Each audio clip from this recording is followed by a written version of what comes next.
ई आकाशवाणी गोरखपुर है। अब रउआ सभे वेद प्रकाश पाठक से समाचार सुनी। स्वतंत्रता के 75वीं सालगिरह पर आजादी का अमृत महोत्सव में सरकार कई गो गतिविधियन के आयोजन कर रहा हो। यही क्रम में प्रादेशिक समाचार एकांश आकाशवाणी गोरखपुर खास प्रश्नोत्तरी कार्यक्रम शुरू कैले हो। एमे हर हफ्ता बीएफए के प्रादेशिक समाचार बुलेटिन में श्रोता लोगन से देश के स्वाधीनता संग्राम और ओकरे गौरवशाली इतिहास पर एगो सवाल पूछल जाला। काल के क्विज में हमनी क सवाल रहल, महात्मा गांधी सविनय अवज्ञा आंदोलन कौने बरी शुरू कैले रहने। सही जवाब हो 1930 में।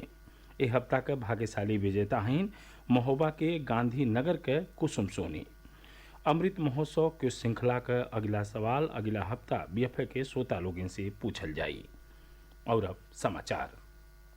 प्रधानमंत्री नरेंद्र मोदी कहले हमें कि भारत दुनिया में ड्रोन प्रौद्योगिकी का प्रमुख केंद्र बनने के दिशा में तेजी से आगे बढ़ रहा हो। नई दिल्ली के प्रगति मैदान में देश के सबसे बड़हन भारत ड्रोन उत्सव 2022 का उद्घाटन करत श्री मोदी कहले कि देश में ड्रोन प्रौद्योगिकी का प्रमुख केंद्र बनने का अपार क्षमता हो।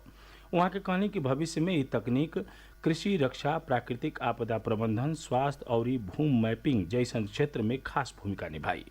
श्री मोदी कहना कि ड्रोन प्रौद्योगिकी से कृषि क्षेत्र में क्रांति आई और ऐसे छोटहन किसान ढेर फायदा पाई हैं।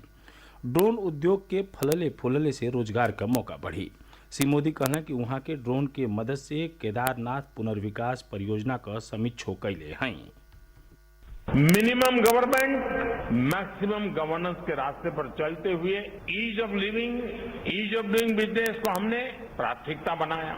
हमने सबका साथ सबका विकास के मंत्र पर चलते हुए देश के हर नागरिक, हर क्षेत्र को सरकार से कनेक्ट करने का रास्ता चुना।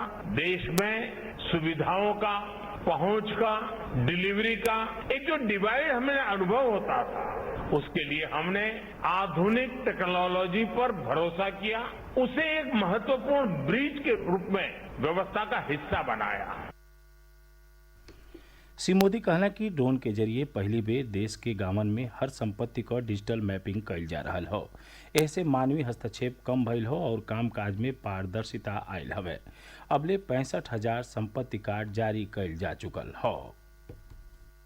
खेत के मैदान हो या फिर खेल के मैदान, डिफेंस से जुड़े कार्य हो या फिर डिजास्टर मैनेजमेंट, हर जगह ड्रोन का इस्तेमाल बढ़ने वाला है। इसी तरह टूरिज्म सेक्टर हो, मीडिया हो, फिल्म इंडस्ट्री हो, ड्रोन इन क्षेत्रों में क्वालिटी और कंटेंट दोनों को बढ़ाने में मदद करेगा। आज देश का किसान टेक्नोलॉजी के साथ कहीं ज्यादा कंफर्टेबल है, उसे ज्यादा आसानी से अपना रहा है। ड्रोन टेक्नोलॉजी हमारे कृषि सेक्टर को दूसरे लेवल पर ले जाने वाली है।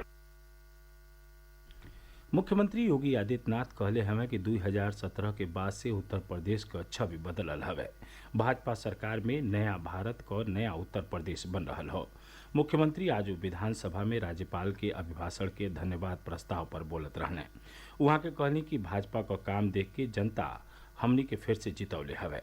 2022 में भाजपा के मिलल जनादेश ओह सम्मान का प्रतीक हो जौन जनता हमके दिहले हो। वहाँ के कहने की भाजपा सरकार के नाते आज प्रदेश दंगा मुक्त हो चुकल हो और यहाँ अब कानून का राज हो।